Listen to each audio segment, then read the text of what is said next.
කතඤ්ඤෝ කතවේදී පුද්ගලෝ දුර්ලභෝ ලෝකස්මි.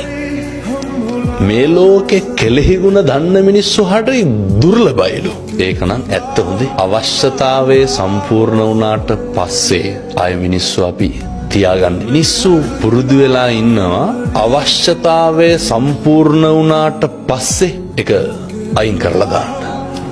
ඒක නොසලකා හරින්න. ඊට පස්සේ මිනිස්සු පුරුදු වෙලා ඉන්නවා. කවුරු හරි අපිට උදව්වක් කරපුවාම අපි හිතමුකෝ දැන් අත්දැකීම් ඇති ඕන තරම් හොඳයි. එහෙමයි.